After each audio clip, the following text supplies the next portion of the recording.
everybody for braving the parking situation to actually be here. It's a popular place. First thing we have is a motion to allow Ann to participate remotely. I don't know if we should. You can always vote no. I'll read it. I move that Ann Henningsway's request to attend today's meeting of the JMRL Board remotely due to a personal matter, specifically travel, be approved. All those in favor? Aye. Opposed? Okay. And next thing up, minutes. Any questions, comments, additions?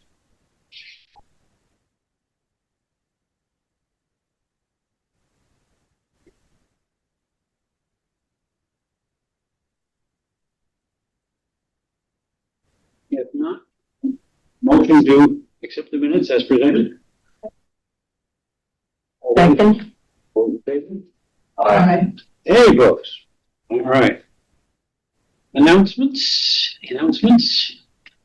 I have one. Somebody Payne of police branch manager is going to be joining the personnel committee. From affiliate Payne. Thank you.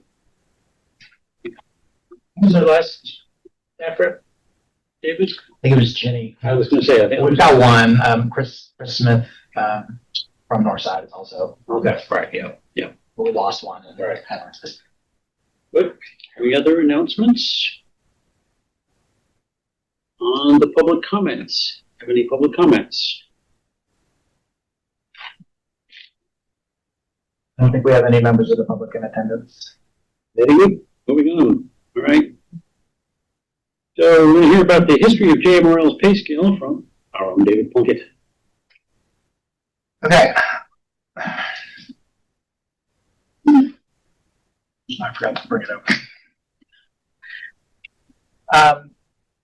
So this was a board request to get a continuing ed about the history of JMRL's pay scale.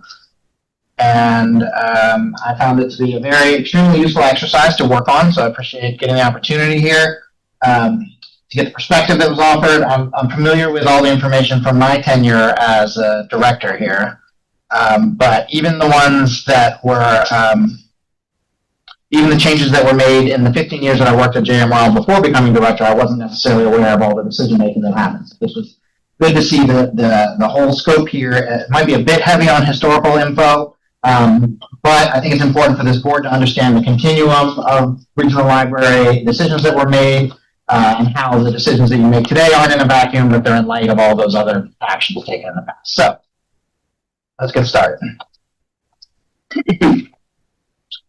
71 to 26. 1972 was actually the beginning of the Jefferson-Madison Regional Library System. Directly prior to that, it was just Charlottesville and Albemarle and what was called the McIntyre Library System. So I found the first instance, this is as far back as I went. I figured 50 years is good enough, right? The first instance of a salary study was performed by an outfit named PAS, and it was a City of Charlottesville initiative. You'll notice the language here. This is still in the infancy of JMRL. Although the library is not a city department, so still the library at the time was establishing its own identity as a governing body. The library board was there. And it goes on to say, talk about salary increases a little bit. And in the end, it says, the library board in its meeting reaffirmed its distinct authority to regulate library salaries, increments, appointments, and fringe benefits. It does intend, however, to keep the library's employee code as compatible as possible with any adopted by the city or the county. So that's kind of 50 years later, still where we are. The library board is setting the salary scale for JMRL, making decisions about compensation and the budget. But we're aligning to some of the principles of the City of Charlottesville at this point, who is our fiscal agent, and we pay for some HR and personnel transactions. So 8 years later, in 1979, there was a study performed by the Morton Frozen Foods Division. It was a salary study that JMRL initiated, so it was commissioned by the library. Morton mostly looked at commercial enterprises and local employers. They were a local employer at the time in the Charlottesville area. They looked at other presumably same-sized organizations there. So it was Visible Records, City of Charlottesville, GE, which is much bigger, but Mickey Company, these were kind of outfits in town. That was about 8 years between those two. 1985, you get another study. This was done by Robinson Farmer Cox Associates, who actually is still in business, and they're an accounting firm. JMRL in the past has used to do our audits, so we're familiar with them. Cost $3,500 then in 1985, so this is about 6 years after the past one there. You can see, maybe you can't see, it's kind of small, but the salary samples that they took across the various positions that we have, where we were in the low, where we were in the high, and how far we were away from some of the comps that they were used. I don't have any information about who their comps were at that time, but they reached out to other organizations. And you can see about 25% off of where the library would want to be in the clerk and maintenance positions.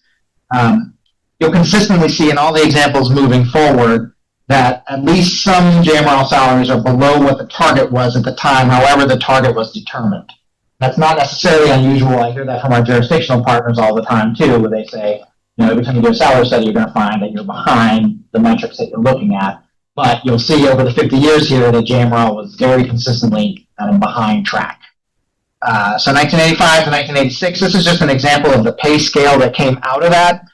And it is steps and grades like the federal government uses now, right? Or like UVA uses as well. And it's the first concrete example of a pay scale that you'll see today.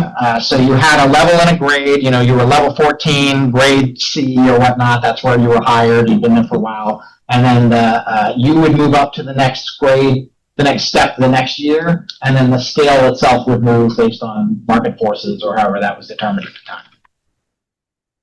Why? There seems something wrong if over a long period of time and across multiple organizations in the area, they're always behind. Like, why is that? Well, I think that the library is not a part of local government, which, local government, you can make an argument whether or not they have been paid for their work at the same level as their peers in commercial businesses. I don't know.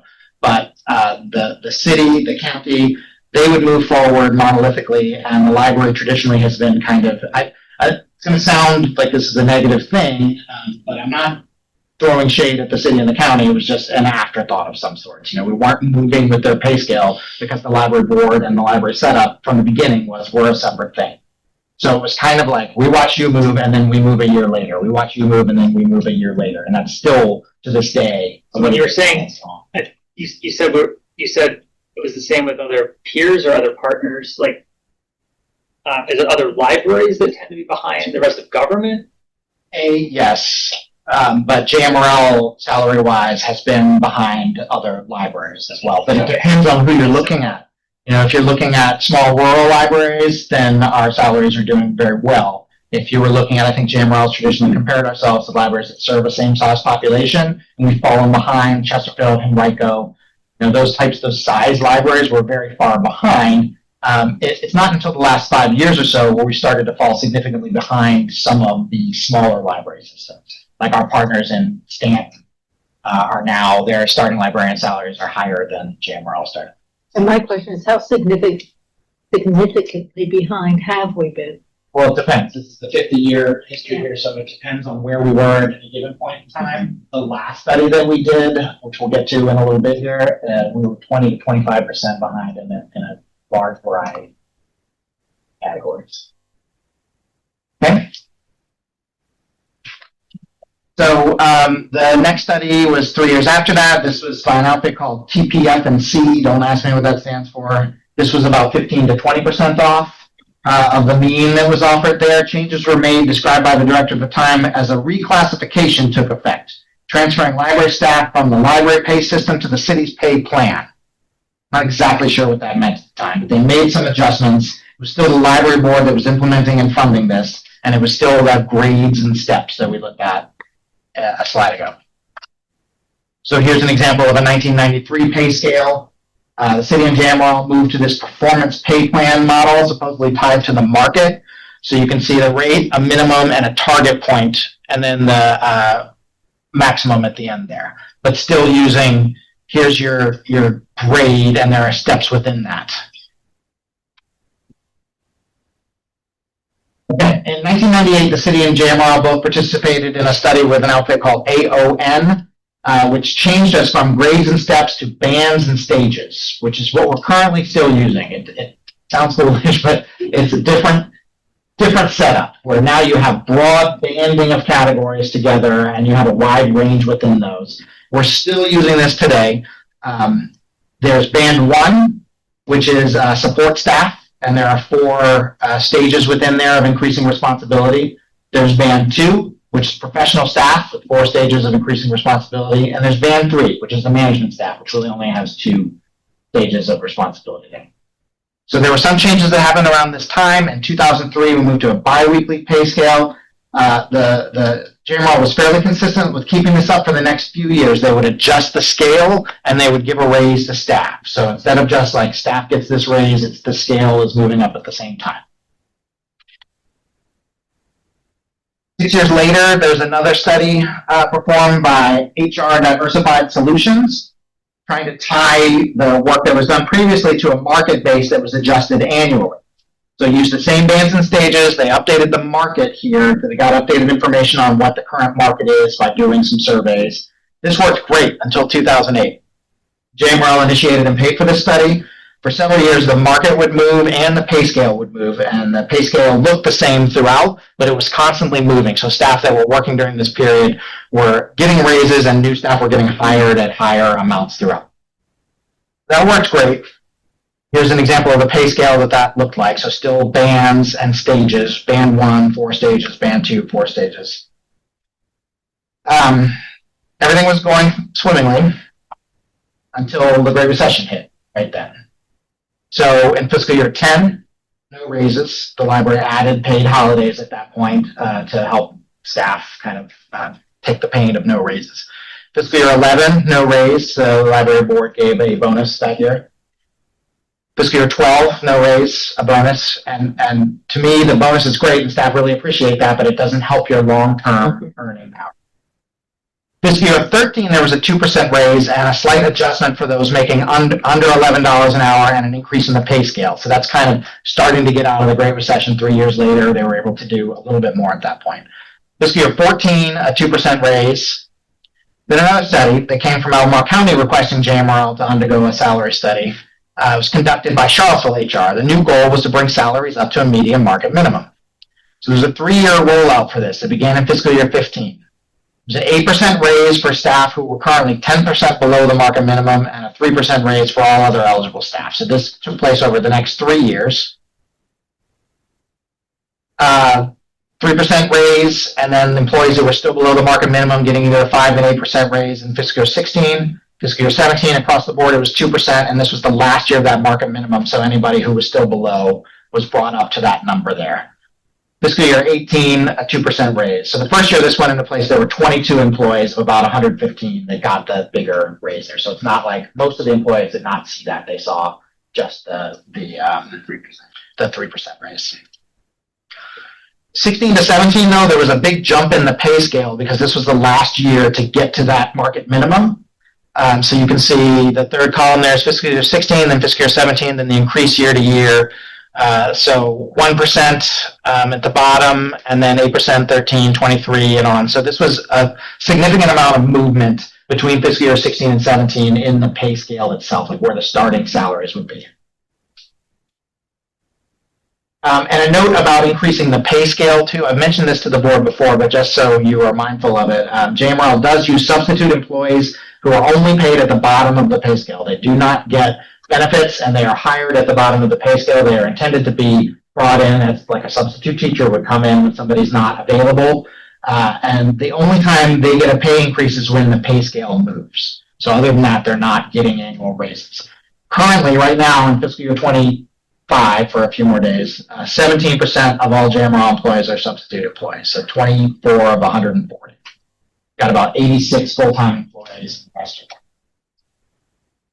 Subs get added because they're a cheaper cost to our jurisdictions. You don't have to add a benefits package or retirement package, things like that. Are they hard to replace? The employees? The substitute employees. even if they come and go? That's a good question, Martha. I wouldn't think that they'd be much harder than most other employees. Some people are looking for that flexibility there. We're having trouble hiring at all places in the pay scale right now, but the substitutes tend to be at the bottom of the pay scale, and we're having less difficulty hiring right there right now. 2 years ago, we were having a lot of difficulty hiring at that level. Now the level we're having difficulty in is the professional level. Do we find that those people are using it as a stepping stone to become employees? Sometimes. Yeah, that does happen where somebody will take a job to get to know the organization and to work at a branch and then get hired when another position opens. That's not uncommon. Okay, so that was the fiscal year 16 to 17 there, and that took 3 years to make those changes. Fiscal year 19, JMRL began a compression adjustment. This was working with Albemarle County to come up with the formula used here. And the problem was that you had people getting hired that were not very far behind people who had been working here for a while. So there was compression in the pay scale itself. So came up with a strategy there, rolled that out for 3 years. It was a salary study, but it was done in-house. So there's a 2% raise for all staff in fiscal year 19. Some staff got the compression adjustment, same for the next year. In fiscal year 20, there was a 1% increase of the pay scale. Then COVID hits. So no raise in fiscal year 21. The jurisdictions did honor that year 3 of compression adjustment. So anybody who was in that path that still needed to be moved up was moved up. It was a pretty small amount. There was also a 1% increase to the pay scale that year, which is pretty amazing. Good job, board. And a bonus. Fiscal year 22, there's a 2% raise and a bonus. 23, a 2% raise and the minimum wage adjustment. So it was brought up to $15 for staff. Anybody making under $17 an hour was adjusted up. And there's a new pay scale with changes only at the beginning in band 1 there to reflect this. So fiscal year 24 is the study that I mentioned, Martha, when you asked the question about how far off we were now. It was the City of Charlottesville salary study with a group called Gallagher. They consistently showed that JMRL was between 20 and 25% below market in most of our positions. The city wasn't satisfied with the results of that survey vis-a-vis the library, though. They felt that they didn't collect good data about libraries. They got information from municipal partners who may or may not have access to the library's data. Think about our situation here. Somebody asked Charlottesville for a pay, a salary study about the library. They don't really have all that information. They have to come to JMRL. They felt that other organizations hadn't done that work.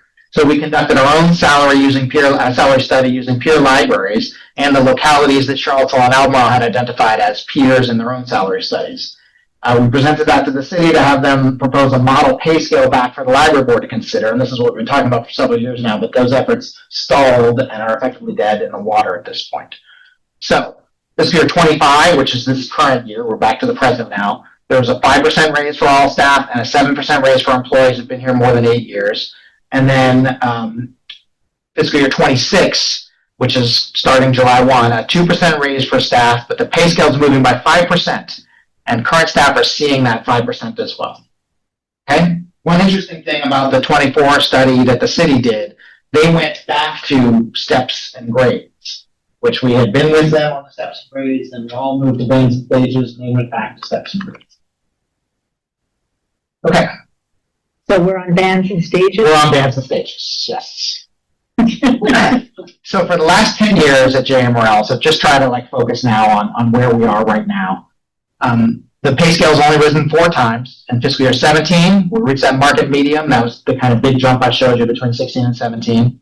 And there was an additional 1 year mid-year adjustment. Fiscal year 21, a 1% raise to the pay scale. Fiscal year 23, but that's only for the folks that were in that minimum wage adjustment. And next week, where there's a 5% increase. So the pay scale is moving in July for staff for the first time in 5 years for those that were not part of the minimum wage adjustment. I didn't include a slide of the fiscal year 26 schedule because it's already in your handouts to be voted on. Okay, so what does that mean over 10 years? This is just the starting pay, the bottom of every band and stage that JMRL has. And see if you look to the overall percent increase column, that's 1, 2, 3, 4, 5 in, you can see that there were big gains in band 1, stage 1, and stage 2 because those were folks that were getting paid under $15 an hour until that adjustment was made. And then you can kind of see that everybody else there, without the work of the board, this is fiscal year 26 numbers, so that's starting next week. They're all 7%. So 5% of that is happening next week. That means effectively in 10 years, the folks that weren't in band 1, stage 1, 2, or 3 have only seen a 2% rise in the pay scale over that 10-year period. These are not actual salaries, these are starting salaries. We would hire people. Here are the actuals there. And you see a similar story, but there's kind of a donut right there in band 1, stage 4, band 2, stage 1 and 2, where the salaries themselves haven't moved up as much. So this is notes. Historically, also, to Peter's point, that we've shown JMRL consistently below whatever comps the library used. So whoever they were looking at, they were below. Comparing ourselves to ourselves shows some growth here, but if the entire thing is below market, then it's good that we have growth, but it's not necessarily showing the whole picture there. The Consumer Price Index inflation calculator shows that during this 10-year period nationally, the price of goods and services went up about 34%. So that's just like a ballpark number to think about 10 years. What cost $1 10 years ago costs $1.34 now. And that's a very broad measure, but it's something to use there. So you can see the immediate concern is in the middle here. Band 1, stage 3 and 4, band 2, stage and 1. These are stages 1 and 2. These are specialists and librarians. It's harder and harder to find good candidates here at the starting salaries we have, especially with band 2, stages 1 and 2, where it only moved 2.62%, 4.38%. That 4.38% of professional librarians were requiring a master's degree for those positions, but these are our average salary growth over 10 years. It may indicate higher turnover as well. During COVID, we certainly saw a lot of turnover as folks are leaving before their salaries are moving that much, even though we saw it was pretty steadily 2% a year. And new hires are coming in at a lower rate. COVID certainly impacted this as well. Okay. So what are our options moving forward? As a reminder, this is a CE, so this isn't we're going to solve this problem today. This is here's the history and the background so that the board can start thinking about this. The next steps are for the Personnel Committee and the Budget Committee to be talking about this on a 1-year limelight. Like we're looking at the next fiscal year, what should we do? And then the full board to be talking about what do we need to do moving forward. So here's some options. First, to continue to work with the City of Charlottesville on a revised pay plan. They do have a new head of HR now. This is something that we could undertake with them. The data that we're using is 2 years old already, so it would involve starting over on collecting data, which is not a problem. It's just something that we would have to do there. That likely would mean them developing some sort of steps and grades system for JMRL, which we then would have to figure out how to get funded over the next few years there. Number 2, hire an outside consultant to perform another pay study and recommend future pay scale solutions. This has worked for JMRL in the past. You could see kind of every 5 to 7 years, somebody was brought in to look at the pay structure, to go do this work for the library system, and to come back with recommendations. 3 is continue to work with jurisdictional partners to bootstrap the current pay scale up to a competitive level, which is what you all did for fiscal year 26. Not that you got it to a competitive level, but you made more movement in this 1 year than we've had in 10 years prior. That has been my focus. My overall takeaway, no matter what the board chooses here or what direction JMRL goes in again, there is no set it and forget it answer here. It requires constant maintenance, basically. It's impacted by political and market forces that we can't control but have to react to. But it needs constant attention. The biggest thing to me is to keep it moving forward, to keep the pay scale moving forward and raises moving forward, increasing the scale along with the salaries, which we haven't done the best job of over the last 10 years. We've had problems with keeping the salaries moving forward with raises, but even bigger problems with moving the pay scale forward. We're trying to avoid compression here, like this year, that I think was smart what the Budget Committee recommended and the board did. We're moving the scale and we're giving the staff that as well, so they're not getting caught in a compression band there. It's either fix it now or fix it later, and for this year it was look at it now.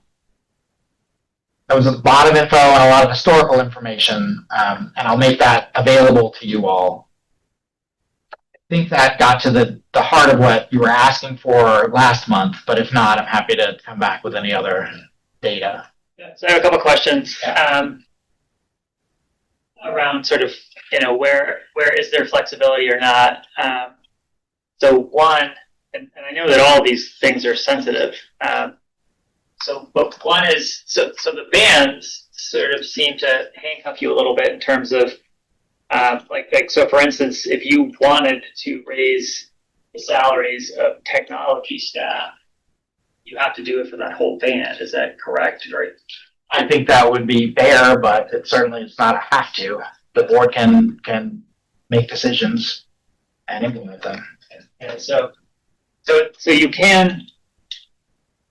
Well, so I'm just curious around how much that the bans kind of force you to keep things the same across different positions. So, because if you looked at the positions that you're having the hardest time, hiring for, can you increase the starting level salaries or the salaries for those positions? I think specifically for the IT staff there, I think what needs to happen is that we need to reclassify them. We need to move them to a different band and stage where they're more appropriately classified for what their value is.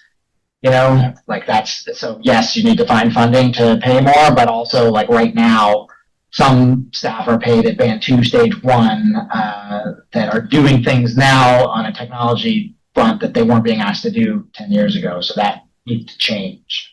We need to reclassify where they are. Or you hire them at a different stage in the band. Yeah, but it doesn't work like the steps, where there's a pick a point, but you can certainly hire. That's a budgetary decision. That depends on how much money there's at the given position they give it. I would just observe maybe a premise behind the question is that we think there's a different market situation involving that skill set. Right. If that's the case, then that would be, to me, the justification for separating that as a separate band that has a different market. Yeah, the only thing I would caution is that I don't want to focus on just that. Like we want to look at it holistically and see, where there are other issues too. Like I mentioned, we're having trouble at the professional librarian level hiring as well. Another one is, I'm just interested in philosophically, what is the thinking around, right? Because this is a regional system that encompasses a large amount of geography in very different areas. What is the thinking around cost of living? Adjustments. The difference between living in Charlottesville versus out in a kind of rural area.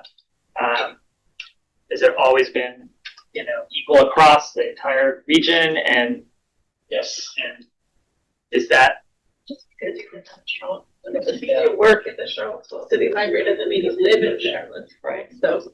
Yeah, most of our employees can't afford to live in Charlotte, regardless of which library they work at. And another point to that, Peter, is that there's a lot of movement within the system. Yep. You're working in Green one year, and you maybe working in Louisa or Charlottesville next year. So, but David's right. It's always been the same across all.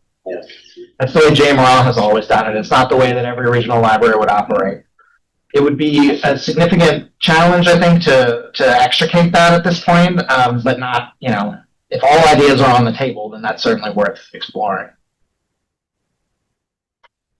And then my last question is just more around, so JMRL has always been behind. My sense is that has been right. So there's different possibilities for that. Like one could be that libraries are often behind other government agencies or quasi-government agencies or whatever you want to call them. Because of how people think about libraries. That's one possibility. Another one that I believe I've heard in the past is that some of the other jurisdictions, because they are more rural and have lower kind of average salaries in their area, they've been kind of resistant to moving it up. And so, you know, I'm kind of curious, you know, to what degree do you feel like, have there been experiences in the past where, you know, you or the library has pushed for and requested a bigger increase and has been turned down, right? Like, how much do you feel like this is, have we been aggressive enough in asking for more, or have we been reading the tea leaves and sort of feeling like, oh, we can't ask for that much? I think there's certainly, if you go through this 50 years of historical record, there are plenty of years where JMRL has asked for things that have not been fully funded. Tony can talk quite a bit about that 2009, 10, 11 period, you know, during the Great Recession, where every year was a struggle, not just to maintain current statuses, but jurisdictional partners wanted to come back with cuts that would have meant a major loss of library services. I think JMRL learned some lessons from that period, from that leadership. The other crisis that happened was COVID, when there was no raise that year, and it wasn't going to happen, advocating or not advocating. I think that for the most part, what we have tried to do is to work with our jurisdictional partners ahead of the budget season to see where the lines are. You know, what do they anticipate their salaries looking like? What do they anticipate their revenues looking like? Every year in October, all 5 jurisdictions get together with myself and we talk about those things. So I think it has been trying to find the right balance, but we've been more aggressive in the last 2 years, and it has been supported. You know, with a 5% raise and a 7% increase for long-term staff last year, and then the raise in the pay scale this year. So it has been a matter of trying to work closely with our partners to see what's acceptable. And on the one hand, I can imagine that we could make a very good case for a bigger increase. And on the other hand, I also imagine that if you push too hard, it damages the relationship. I think that's the question. I think sometimes the partner would say, well, you know, we have the fire department that we have to deal with, and how do you compare? How did the library compare to the fire department? You know, their needs. So which is kind of a sticky wicket. And the other thing to consider while we're talking about this is that we have, for the most part, not been adding new positions and services because the focus has been on current salaries. So you also have to think about, you can't stagnate as an organization. You know, we need to continue to add new services and adapt to what people need. And there are new positions that we're not even thinking of now that we're going to need in 5 years, you know. But that's kind of on hold while we're trying to fix the salaries. And that gets to Alita's point where you go to a jurisdiction, you say, well, we need this new Ranga librarian or whatever it might be, and they say, well, we need a fire, we need a new fire department, we need a new police officer, we need these things. Then you kind of get into what the priorities of a jurisdiction are. So there's delicate discussions that need to happen moving forward, but none of our partners are anti. You know, they all recognize issues. They all are facing some version of comp issues themselves, although they have been able to handle them better than we have in the last 5 years. But none of them are, to your point, nobody would say, I don't believe you. Yeah. Yeah. Oh, Ann, you're muted. You're still muted. Okay. Okay. I just want to kind of follow up on what Peter's saying. I know it is a delicate balance on being aggressive with our jurisdictions, and trying to, kind of elbow out the police department and the fire department and whatnot. But at the same time, I think JMRL has done a really good job with their, with PR, and you send us all the things that are in the media about the libraries. And I just think we have to really make a commitment to continue to educate our jurisdictions about what all the things JMRL does and how the library serves the community in a much different way than it did, 15 years ago. And just make it and just be in a place where we can continue to be somewhat aggressive about asking for more funding, so that the public knows how and what a vital service the library plays. That's a great point. And can I just make one point piggybacking off of that too?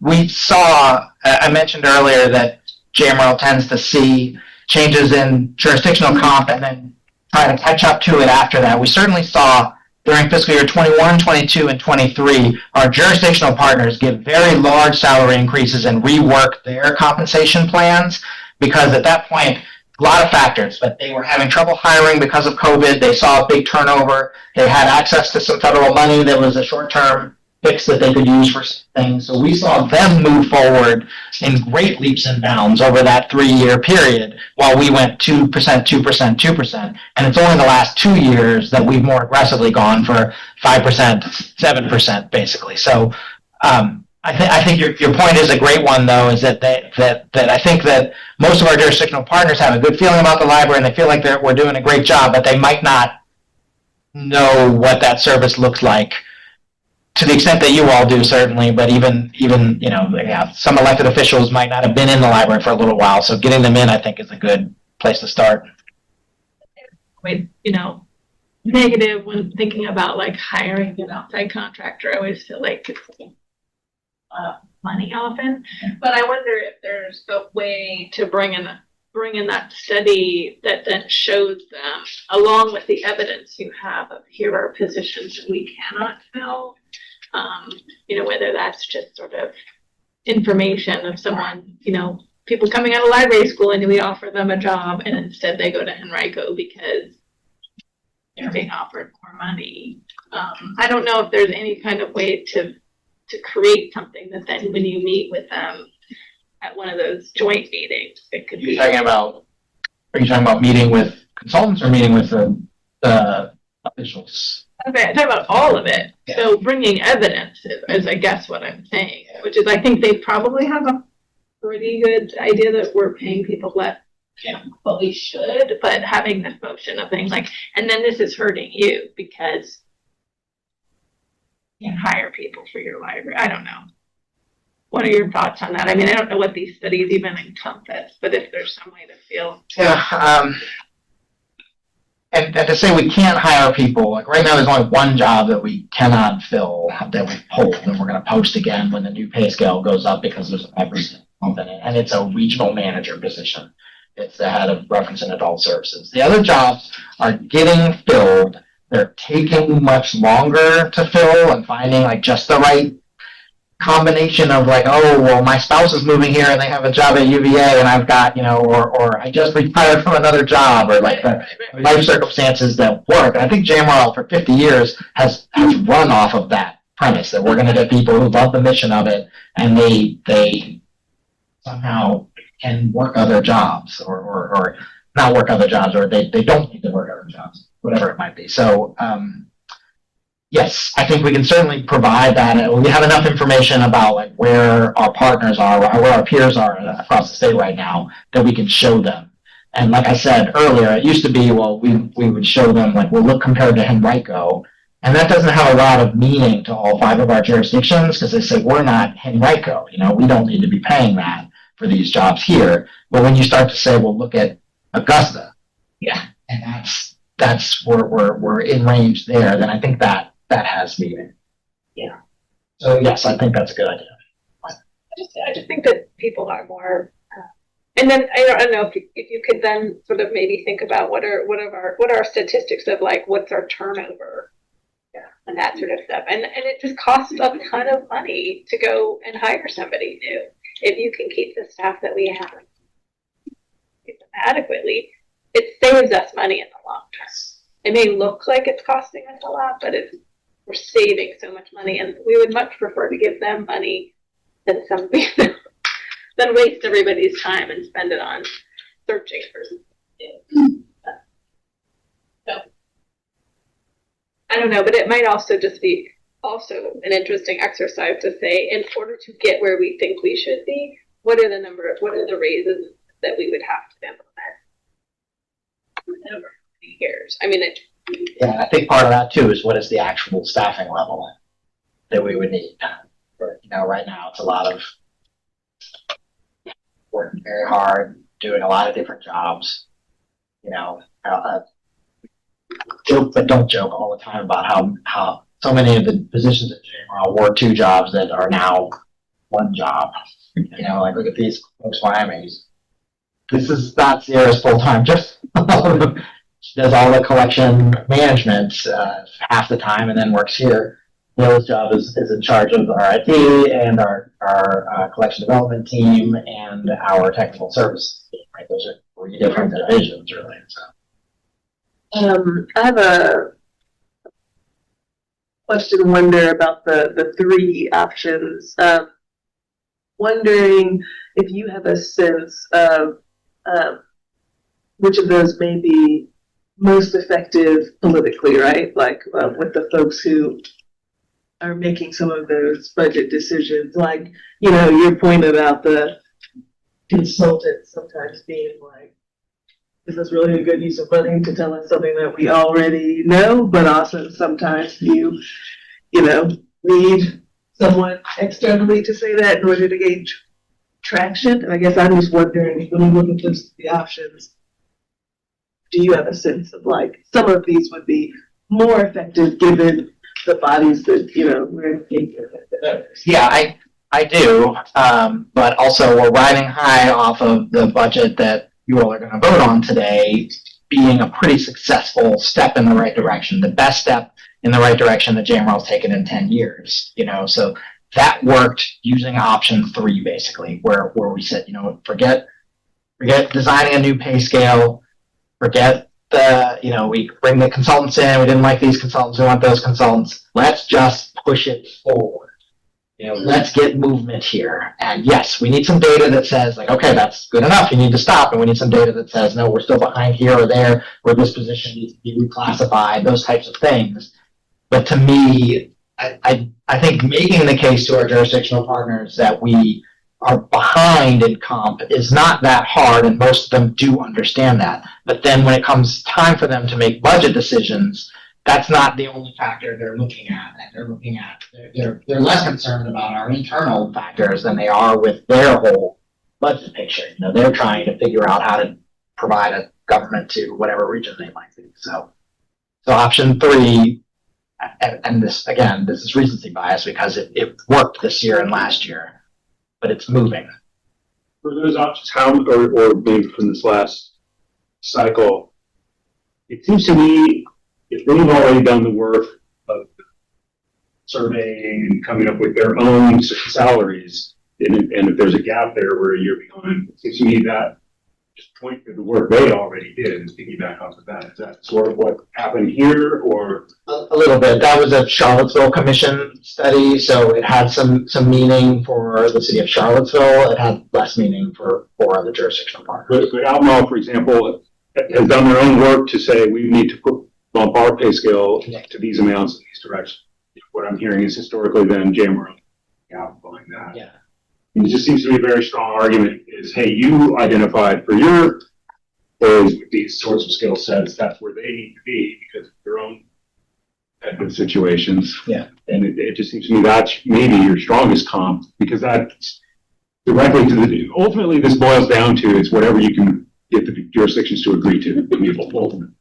And so I'm just saying what they've already decided for themselves might be one of your strongest arguments in terms of. Yeah, and I think that's an argument we've been making the last few years.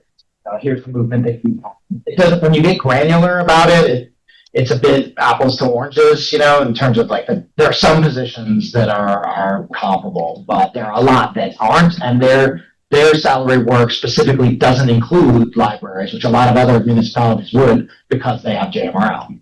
Now, the city agreed to include us in that one in fiscal year 24, but then because other library systems are not organized like we are, they felt that it wasn't good data. But I think, Mike, that is generally has been the argument that we've been making for our larger funding partners the last few years. Like, look, you all know how hard it is to hire people in this region at these salaries, and this is the work that you've done, and here's where we're trying to be good partners, but still move this thing forward.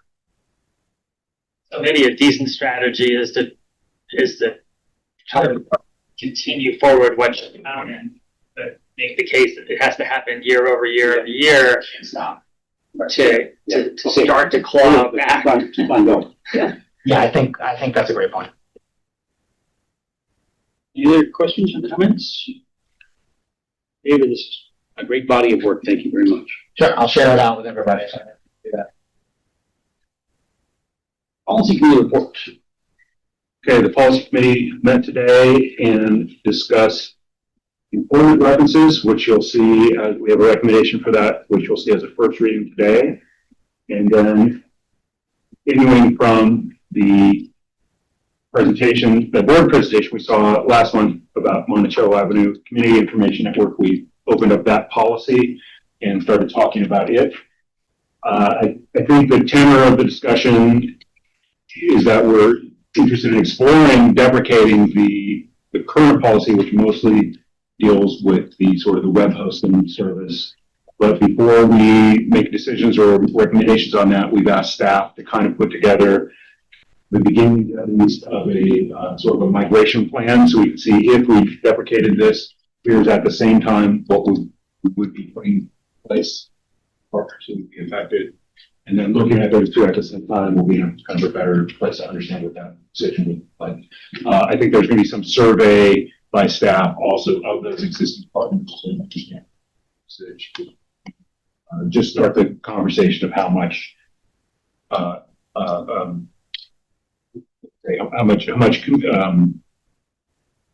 activity on our part, on JMRL's part, would be involved with all transition. Some of it we've learned today, some have already transitioned in their website redirects from JMRL's space to their own, already they're party of success. There's some, that's one end of the spectrum, and then another end of the spectrum, you really need your help. So, survey information. We talked a little bit about, part of the conversation or the presentation we saw last month was about Monticello Avenue also as a makerspace in Central, and we talked about conceptually at a policy level, do we need any language that would describe for staff and for the community what the justification for allocating resources to makerspaces are, or is that something that doesn't need to be addressed at policy level? There's going to be, again, some research to see what other peers have done in their documents. And then lastly, there's some the technology committee has suggested some changes to its own description, which are written down in a policy. So we're just started looking at that policy. The homework was for everyone to start reading it so we can talk about it next time. Any questions? Michael, did you talk about deprecating the employment references? Oh, yeah. So that is an agenda item. And so I just mentioned, we're going to actually describe and discuss in new business in just a few minutes. Non-committee reports. And still muted. And frozen. There she. Here we go. Mike and I are on the nominating committee, and the two of us tried to talk with everybody on the committee about their interest in serving as an officer, either this coming year or down the road. And from those discussions, we have nominated as a slate Alita to be the president for this next year and Brandy to be the vice president. And we also want to thank Tony for being such a great president the last 2 years, and hope that Tony, you assist with the transition to a new president. He's nodding rapidly. Happy to. It's been great. So, and just as a bit of fun, we can also take nominations from the floor. Anyone decides at this stage of the game that they really need to be as elected officer of the board, this is the time to do that. Silence. Okay, good. Thank you. And we'll actually vote on those board officers under new business. Okay. Great. Thank you guys for doing that. Appreciate it. Really. All right. So, formal item, we need to formally adopt our JMRL budget for fiscal year 26. Year which starts July 1st. I have a motion to accept the budget as we have all been poring over it for many months now, revising it, fine-tuning it, getting it approved, so forth and so on. I'll move that we adopt the proposed 2026 fiscal year 2026 JMRL budget. All those in favor? Aye. Any opposed? Great. Now we can work on next year's budget. Next up is the JMRL pay scale adoption. Yep. Yeah. So the only difference here between the fiscal year 25 is that every band and stage moved up by 5%. Yeah, it's part of budget.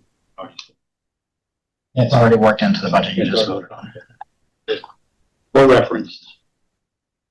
Sorry, that's. There we go.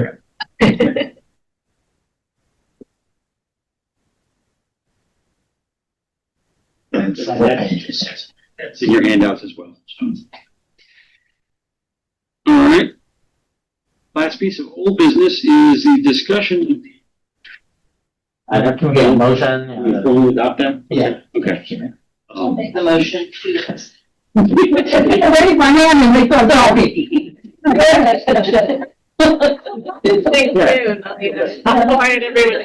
have that. Sorry. Would somebody like to propose a motion to adopt the JMRL pay scale for fiscal year 26? I'd like to make the motion of setting minutes pay scale for 2020. All those in favor? Aye. Aye. Great, thank you. At this time of year, we always have a discussion, which is actually less of a discussion and more of a of our administrative services agreement renewal. Remember that City of Charlottesville is our administrative agent, and we have a formal agreement with them to provide services from personnel to. Yeah, it's every 3 years, actually. So it's some HR, payroll, some high-level IT service. And it's an existing policy, so it's in the policy manual. So we can look at the old one. The president needs to sign it. So in the past, the board has authorized the president to review, basically. But I'm happy to bring up the current one. And David, I know we had a big increase this year in insurance. Is that also part of the administrative services agreement, or is that something else? No, that's, well, in the sense that the city carries JMRL employees, they manage the insurance. We're part of their insurance policy, so we're paying them to administer it, but the costs for the service itself are just paid by JMRL. So that's right. That's a budget item rather than administrative services. Correct. No, but the choice to participate in Charlottesville's pool versus some other pool in the world, is that governed by what we're about to talk about, or is that a sort of a separate? I think here it says that that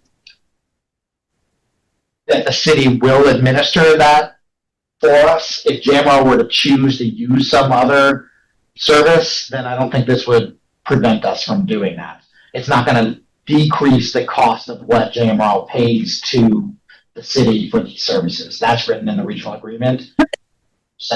Those you accepted us, they're paying it, and then we're paying it too. We're paying them to administer a bunch of HR services, one of which is the insurance. Then we pay them, who then pays the insurer, like here's the cost per employee for insurance. If we were to pay somebody else, we would be paying somebody else, but we would still have to pay them. Yeah, it wouldn't cost more necessarily, but you could look at it as less value overall. Right. But the point of my question is, adopting this does not lock us into Charlottesville's consolidating. No, I think that likely we would want to talk to the city about that if we were to leave, because this says that they will provide assistance in providing unemployment services. This is the old one, you know, but I'm sure the new one's going to have much the same language. Health insurance specifically. So they will provide assistance in providing health insurance. If we were to go to a different insurance provider, I think they would want that struck from this language, because they're not going to help us with a third party. Alabama have a similar jump in their health insurance. Pretty much every jurisdiction. Not as Charleston and Albemarle were dramatic, 30%. And I think, I'm reading between the lines. I think Charlottesville and Albemarle held the line on health insurance costs over previous years in order, and then said, okay, you know, this, we can't do this anymore. Yeah, and in fact, the 30%, I think part for the city, I think they ended up using some of their surplus to keep that at 30%. I think it was even.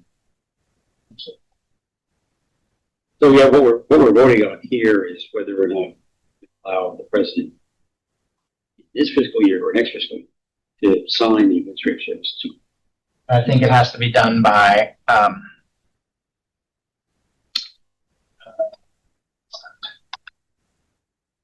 It says something at the top of the first there. July 31st, 2025. Okay, so technically, Alita could be signing. She will. Happens in the next 10, 15 minutes. It says generic president. Exactly. The president of the area. Yes. So we don't need to actually, we need a motion here. I think, and I went back and looked this up, and in the past, the board has voted to allow the president to sign this agreement. You need a motion. I'll move that we allow the president to sign the agreement. All those in favor? Aye. Opposed? Here. All right, so going to do the first reading under new business for the removal of the JMRL policy 2144. That way it's all This is my favorite moment ever here. like. Here's the policy you're reading. So the committee discussed this and asked David to do some legal research, which he did. And basically, the committee overall feels that this topic is not needed in policy manual. It's not really of interest to the public. And it's not really something we need to direct. Make sure at the guideline that staff is or is not doing administratively. The research that David came up with concluded that we do need this written down somewhere, but that can be in a operational topic, and it's going to end up in the employee handbook. Okay. Recommending to remove it from the policy manual. So this policy is applicated or we Again, reading next month. We've got the second reading. correct. All right. Directors prioritize fiscal year 25 goals. You mean? So just laying out. One more question. Here it says 25. You mean 20. In the agenda, it says fiscal year 25. Oh yes, definitely. We're moving on from fiscal year 25. We're week left. 6 months to do all these things. So this, That'll never happen when Alita's president. In the handouts, it's correct. These are my proposed objectives and goals for next fiscal year. Projects that I'm anticipating spending a lot of my time on. The first is advancing JMRL's pay scale for the second year in a row with the cooperation of JMRL's funding partner, so that leaves that very open for how that's going to happen. But to me, that's the top goal organizationally that the board is talking about. Second is securing funding for the architecture and engineering costs for fiscal year 27 Central Library Design Project for Charlottesville and Albemarle. It's in both of their capital improvement budgets right now, but when they're voting on their budgets in the fall, or they're putting together their budgets in the fall, that'll be the first time that actual funding be included. So, and also there are new elected officials on both the Board of Supervisors and City Council. So the working group and myself will need to reach back out and make sure that we're on track for that. And that they're the costs projected right now, a total of $1.7 million split right down the middle between Charlottesville and Albemarle.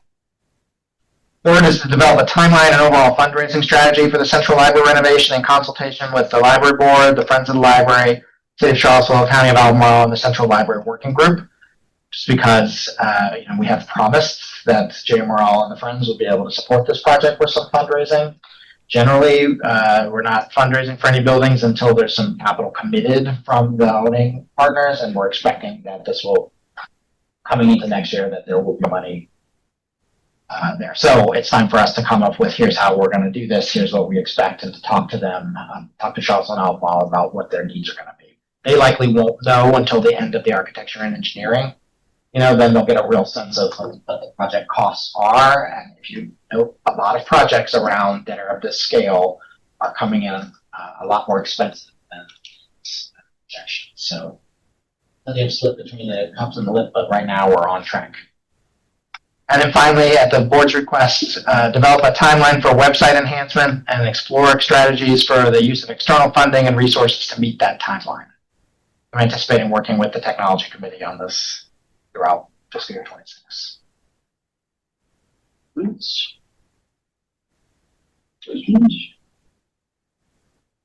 So number 2, could you, I think we've talked about it in the past a little bit. Can you describe what that deliverable is? The design project or the architecture and engineering? Yeah, I think we had one. What's the name of the document that we have? That's like a design study. That's the same as, we're basically updating this. No, it is not. The Okay. design study is like a conceptual, here's what we think it should look like. The architecture and engineering, the reason it costs that much, a design study costs thousands of dollars. This costs, hundreds of thousands of dollars. This will be a shovel-ready project at the end. Like, here are the design schematics. Here's the electrical. Here's how the HVAC would work. Like, it'll be ready to go. So so obviously it requires design, the $1,000 design, and then it's fleshed out with the. That's the starting point. Yeah. It depends. Like, when we did the Nelson renovation, we used the Friends paid for a design study, and the architects took that design study and largely used the concept of it. Right. I don't know a lot of architects, but the ones that I do know tend to not want to take somebody else's idea. So it could be a very different end product, but part of that year's work is going to be community engagement and working with the library board and folks about what this needs to look like. We're not looking for the Taj Mahal, we just want an updated modern library here. So it's a combination of design and the communication engineering. Okay, great.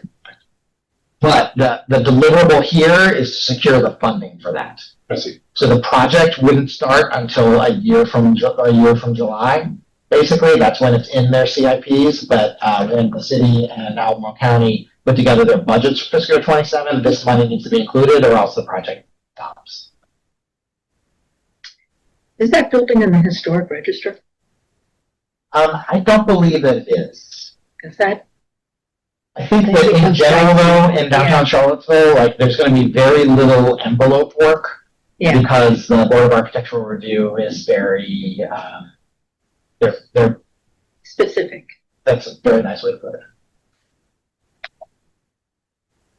There's not a lot of envelope work. Do you mean that we're not changing outside? Yeah, that can't be, like, if there were, it becomes and I don't know, it becomes a different scale of project. Talking about gutting the inside and starting. Yes, although the design study does include some work in the loading dock, which, now that I look at it, it's like the loading dock is essential for the operation of the regional library system. We can't lose the loading dock, and there's not a whole lot of room to lose there. So the architects that did the original design study were looking to gain some more space by moving outside the building a little bit. I'm not sure how feasible that would be. Exactly, that's on the garage. Beat me to it, yeah. Go to your own garage. I just have one other suggestion, which is on number 4, instead of timeline for website enhancements. I think I might prefer to just using the word roadmap somehow, because that, to me, connotes that we're identifying what steps or milestones are and not just a timeline of when stuff. So we can swap, develop a roadmap. Roadmap, and then the timeline is already in the last work. I mean, I think that's what we're going to do anyways, but that's roadmap. But that would be a little more expressive. Hear with that? Okay. All right. We will be revisiting these obviously before the evaluation happens next year. Welcome. Here's the one which you've all been waiting for, the vote on the fiscal year 20 board officers. I've been waiting for this for 2 years. Somebody like to make a motion to nominate Peter Childs as board president and Randy Polanski as vice president. All right, this is where you make the motion. I was going to have some other people make motions. Good job. Good job. I make a motion to accept. Have Peter Childs be president and Randy Polanski be vice president of the JMRL Board of Trustees for 2026. Fiscal year 2026. All those in favor? Any opposed? I'm abstaining. Okay, You're gonna hand the gavel over now. that's right. Thank you for your You might want to get this when you finished. It's looking a little shabby. Yeah, you get to close the meeting. Sorry. She's official. Madam President. Library director's report. Okay, I did want to share something that was in your handouts. We didn't give it a separate agenda item, but staff have been working on the 5-year plan goal to come up with a handout that describes the JMRL budget process, which is or the overall picture, I should say, not just the process, but here's the funds that come in, where they come from, and here's where they go to. So special thanks to Mike for his work on the Sankey chart, which is something I learned about. This is the chart itself that is how you take multiple sources coming from the left and going out to multiple sources on the right. And now that Mike, that you've shown me this, I see it everywhere. This is a very popular type of chart. And Dylan Padilla and Jerry Carchidi for working on it on the staff's end. So 2 different versions here, same language, just kind of one horizontal, one vertical portrait or landscape. It's a lot to try to explain in an infographic to hand out, but I think that it does have a flow to it. It shows like here's all of the funding coming in, and then here's all the places that it goes to. So likely we'll incorporate this into our budget documents for next year. You know, we'll make a version of it next year that will show here's where jurisdiction X, here's where your money is, and here's where it's going, and friends, here's where your money is, here's where it's going. And we'll make these available for handout for our friends as well. You know, this has been a long time goal to get one of these done, and I think I mentioned to the board that it really came up when the Institute for Museum and Library Science Services was shuttered at the federal level. General staff got inundated with like, well, what does that mean? And they didn't have something to hand out, so now they'll have something to hand out. Whether they'll be able to explain it is a different story, but anyway, this is just for show and tell at this point. If you have comments or feedback on it, please share it with me. What did you say it was called? We'll call it an infographic. You know, Sankey? The actual name of the Oh, chart. the Sankey chart, Sankey. Named after. Instead of a bar chart or a pie, it's just another name for flows. Yeah, I find it a little confusing because I'm so used to color coordination in it. So, you know, like it's here green, Albemarle there, and then on the right-hand side, it looks like because Albemarle is green and Nelson is green, that they're paying all the salaries and benefits and operational costs. I think the decision was made to use the JMRL colors there, and there's so certainly we could give a different color to everything. I think Mike could give a different color to everything on there. I mean, just my interpretation. Yeah, I'll ask Dylan to come up with a mock-up of that, and we'll take a look and see if it seems to flow better. Then we'll use that. That's fine. it does seem like a meaningful thing on there, if I'm understanding correctly, is right. The state aid is connected to the books and materials, right? That's kind of a unique thing, whereas a lot of the other, like album, right? Like Charlottesville isn't actually, the blue Charlottesville is not connected to books and materials. That's just a coincidence that those are two blue things. Yeah. But that flow of state aid specifically going to books and materials, although now a little bit of that is going. Yeah, they're actually, this is a low res version of it, but there's a little bit that's under. Yes, you really got here. At the bottom here, there's a tiny little sliver that also goes to salaries and benefits. Okay. Yeah, we can take a look at it with different colors. And when you blow up the posted side, you can do it. It's a lot of different pieces in there, so trying to figure out how to visually represent it. Overall, I think it's great. It's difficult. What really jumped out to me when I saw this, it's just the relative size of the stuff. The pieces on the left is like, okay, Albemarle is 6 times as much as what the state aid, or when we talk about state aid, how much is that actually? And you can kind of see just visually by the width of that. Yeah. And then on the right, I was really struck by, hey, out of 11 almost 8 is salaries and benefits, and that's just physically layout wise, you can see the size of that on the screen. So that, to me, that was really helpful we throw in these numbers all the time, but the relative sizes of the numbers within the overall picture, I think that's. And also for the smaller jurisdictions, I feel like it's powerful to see that for a relatively small amount of money, you're getting access to a very large pie. You're getting access to the whole pie. Okay, if anybody else has any feedback or thoughts on it, feel free to email me. Like I said, it's not a. I mean, I have to church and stuff, and EV only has 2 colors. But they have secondary colors in the branding thing that you can use, and also you can use different shades. Yeah. Or you We'll take a look. lines. It starts to. This is also not a very high res. Well, I'm looking at here, it's much brighter, but it is true that like suddenly I'm like, what is this yellow thing, and why is this in the middle, and why is green the thing, Green County the same color? And Fix the colors. Okay. Get right on it. there's Number 5, fiscal year 26. Okay. Again, thanks to the folks who worked on it. that's great. Yeah, that one interesting. Good news. Who wants good news? So, summer reading signups this year, thanks to the support of the friends. This is already the most successful summer reading program in recent history.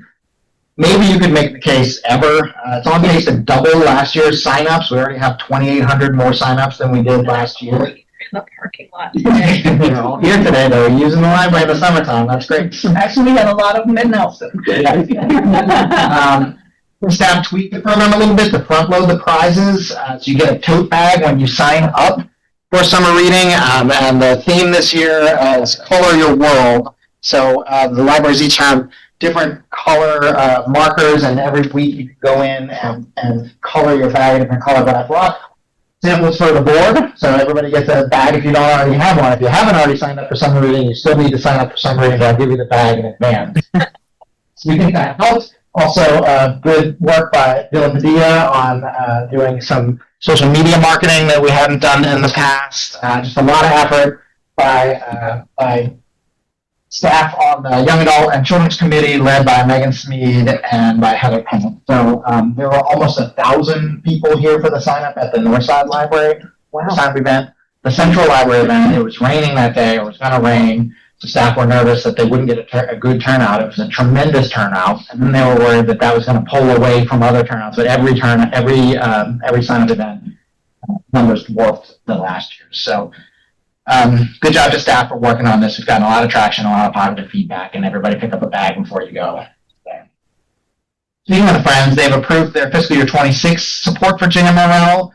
They're planning on supporting JMRL to the tune of $189,860, which is already in that same chart in your handouts there. So that that funding pays for this summer reading, and we couldn't offer the programming that we do without the support of the friends. So thank the friends if you see them. A reminder that the staff is moving forward with terminating the use of a collection agency. This is a little bit hand in hand with some of the discussions that the board and the working group have been having about fines and fees and the upcoming change next week to auto renewals. The board will see that when the fine schedule is reviewed. That's currently on hold while the working group is active. But we're going to go ahead and move forward with the collection agency change sometime in the beginning of fiscal year 26. Speaking of automatic renewals, those are turning on next week.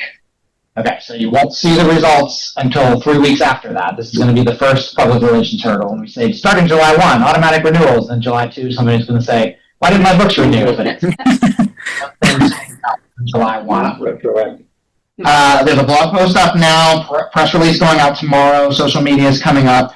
Basically, you're going to continue to get an email courtesy notice 3 days before a due date, which is the current setup. That's what you're getting now. And that will tell you what's auto-renewed. It automatically renews what's coming up in 3 days, but for 3 weeks from the original due dates. You get your full time with it. And what didn't. So it'll include the whole list of everything you have checked out. Then, if something didn't, you'll get an email the day before with a subject heading saying, library items due tomorrow. So you'll get something saying, for real this time. Really quaint. And we changed the overdue cycle a bit too, so you get a notice that 1 day if something's overdue, 1 week, 2 weeks, 3 weeks, and then a bill gets mailed out. So we're trying it on next week. Kayla's worked very hard on this, on the back end side of it. Brittany's and Dylan worked very hard with Sarah Elizabeth on the front end parts. Thanks to them. I'll report back to the board on successes, failures, tweaks, things that we learned, things that happen. We've gotten some feedback already from the announcement that we put on social media the other day, just saying, thank God, and then asking, well, does this go for my ebooks too? Which it does not. It's just physical materials. We can't control that out in the world. You shouldn't be paying fines on your ebook. So there's no fines anyway, but people thought that Automatically renewed. they thought they were going to get longer. Couple more things. Congrats to Camille Thompson, who was here for the policy committee earlier. She is the Gordon Avenue branch manager, and she just graduated from the Charlottesville Regional Chamber of Commerce Leaders Lab program. So this is their new version of what used to be called Leadership Charlottesville. It's a great program where you get together with other local business people and local government, learn about the community. So it's a win-win for JMRL. Finally, I'm going to be away next week, so I'll be slow to respond. Actually, starting Friday this week, I'll be out of the state.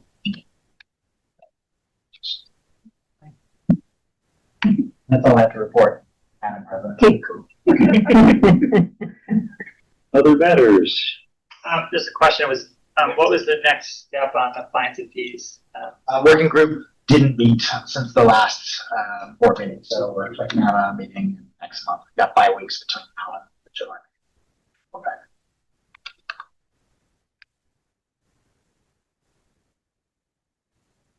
Generally, the personnel committee will meet at the beginning of September. Budget ramps up. So future agenda items. We'll have some other matters. I'm sorry. Just a reminder that your new president's going to need to set committee assignments for you all. So reach out to Alita if you want a change, or if there's a committee that you're interested in, or you want to step back from your responsibilities, or she may be in touch if your service is needed elsewhere. And we'll talk about that. Volunteer first. Yes. Or be voluntold. Although we're in pretty good shape with the new officers, we just will need a budget committee chair for sure. And personnel. And then the other thing I had to report is that the advisory committee for the Friends Family of Funds at the CACF will be meeting hopefully between now and this board's next meeting. And so as a reminder, that is the president and vice president of the library board, the president and vice president of the Friends of the Library, and myself. Now that leadership is all set, we can call that meeting. The Friends set their leadership for next year at their meeting last week, and it's the same folks. It's Wendy Wheaton-Craig as president and Bill Schrader as vice president. So I'll send out some information about the team. This is all the other matters I have. Thank you. Thank you. So agenda items for our July meeting. Continuing education of some kind. Actually, sure. Working group report, and then technology committee report as well. Second reading of the removal of policy. Potentially, depending on how that advisory committee meeting goes, potentially accepting a grant from the CACF. Year 26 for its family of funds.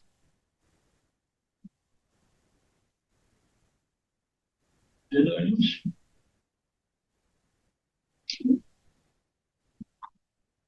Right. May I have motion to adjourn? All those in favor? Congratulations, Brandon. And enjoy the rest of your trip. Thanks, everybody. The people.